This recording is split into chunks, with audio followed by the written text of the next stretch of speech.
This is Alex at Accessories International, and today we've got a 2019 Mercedes-Benz C300, which we're going to be replacing the original stock screen and putting in our new DMP Android command screen with the latest Android 12 software and all of the highest specs we offer. We're going to show you how to take out the original screen and replace it, and exactly how it's going to come out once you got it in.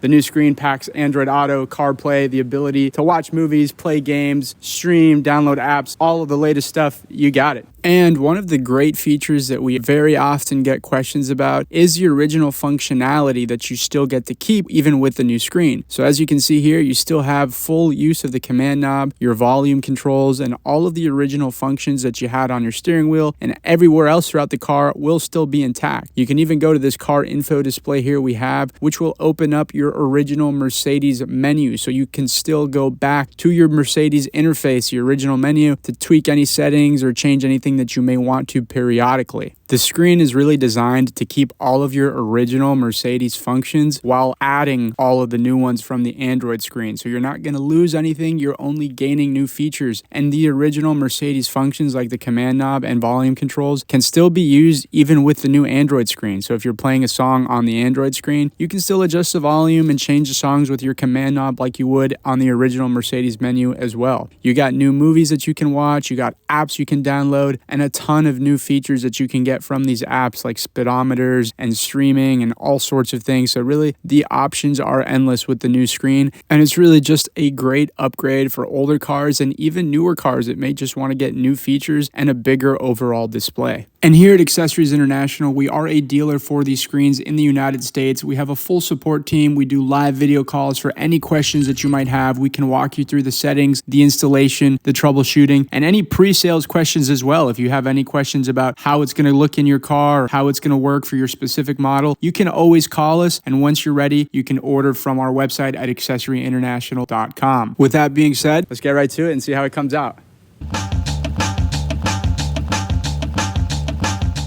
This is the kit that will come included with your new screen to make for a plug-and-play installation. Starting here, we have the main harness. This end will plug into the back of the original Mercedes radio, and this end will plug into the original harness that was plugged into the radio. Here we have a couple of connectors that are responsible for the command knob and some of the sound functions. We'll leave those be for now. Moving to this side, you can see we have the aux cord. This aux cord will be run into the center console storage box and must be plugged in. That will be responsible for all of the sound. Here we have a harness that will plug into the back of the new screen. This is one of the USBs. This one is responsible for wired CarPlay. This is a 4G antenna.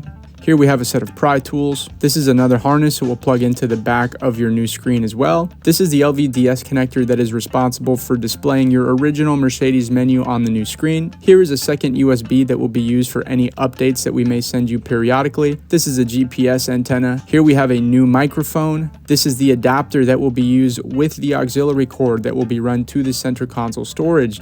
The male end of the auxiliary cord will plug into the female end here, and this will plug into the car. Here we have a set of new screws for the screen, and this is your 12.3-inch Android command screen.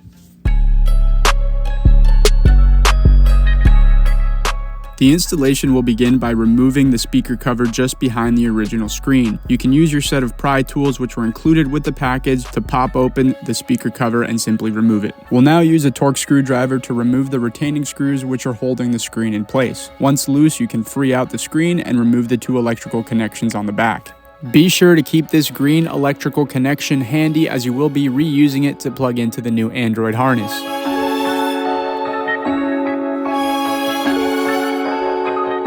Make sure to set the original screen to the side as we will be reusing these two screws. We'll now move to the center console storage box latch opening system. Here we can use our pry tools to simply pry this up. You can use a little bit of force and then you'll have to pull it up. We recommend using a pry tool and starting from the edge of the latch here. Either the left or the right side will both work. Once you have that lifted up just a little bit, then you can come in from this corner here and then move over to the base to lift up the entire latch and lift as you do this to pull it out of place.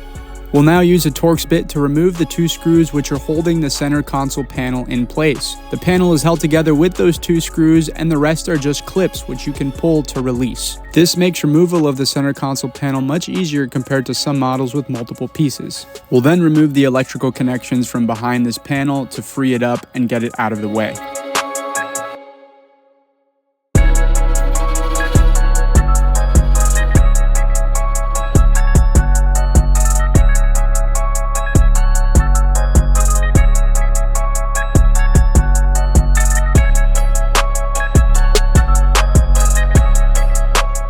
Next, we'll remove the retaining screws which are holding the radio in place. Once freed, you can slide the radio out to gain access to the connections behind. Start by removing the main harness on the back of the radio and get the new Android harness ready to be plugged in.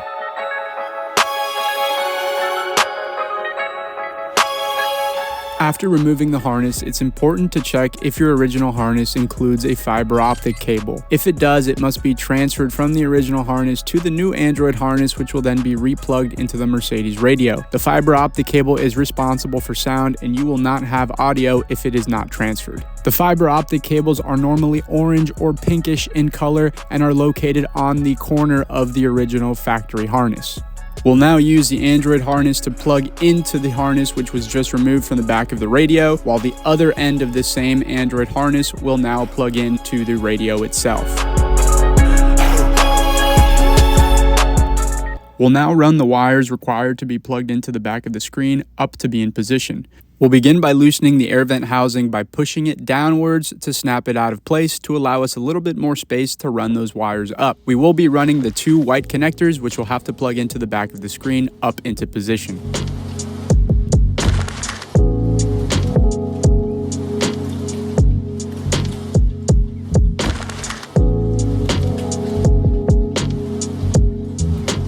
We'll now grab the original LVDS connector which came out of the back of the original Mercedes screen and plug it into the Android LVDS connector. These connections are green or teal looking in color. Now plug in your USB to auxiliary adapter into the USB input in your center console. Then plug in the auxiliary cord or the audio out cord from your Android harness into this adapter so that we can test the sound and all the other functions. Also, don't forget to connect the command knob so that we can properly test the screen.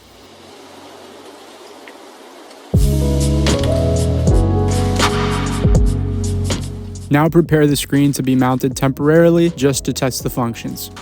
Once we have the screen powered on, we're ready to test our functions. But before we do that, we would like to let you know that many times in order to get all of these functions properly working, you will be required to go into your settings or factory settings and tweak a variety of different settings and options. Now we've created a full video playlist to go through each of these different functions and troubleshoot them and walk you through all of the settings that you'll be required to change in order to get them working. So if you do run into an issue while we show you here, just make sure to head to that video playlist to get everything up and running before you reinstall and put together the car again. Also, feel free to call us with any questions or tech support at 786-242-5400. Now let's get back to the install and test the functions.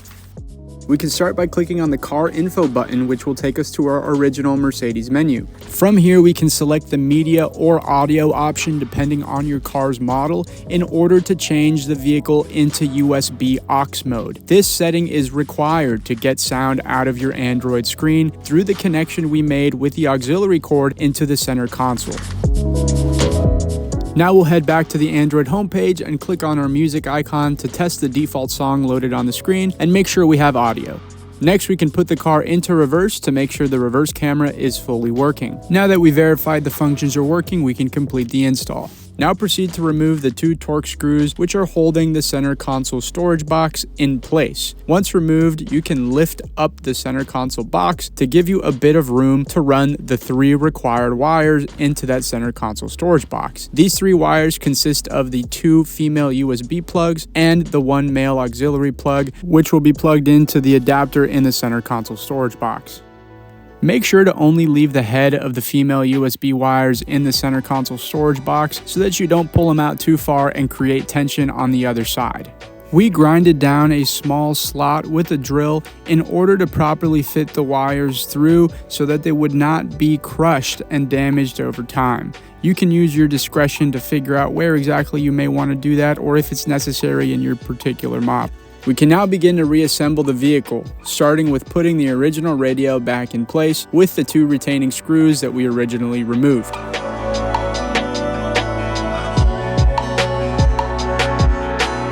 You can now reinstall the air vent housing by grabbing them and pushing them back into their original location and pushing up just slightly so that they will click into place. You can now reinstall the two center console storage box screws.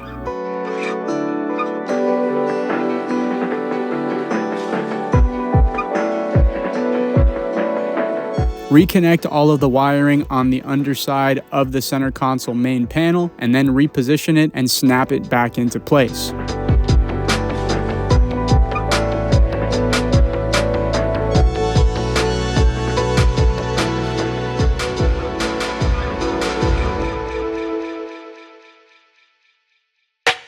Reinstall the 2 screws which were holding that center console panel in place.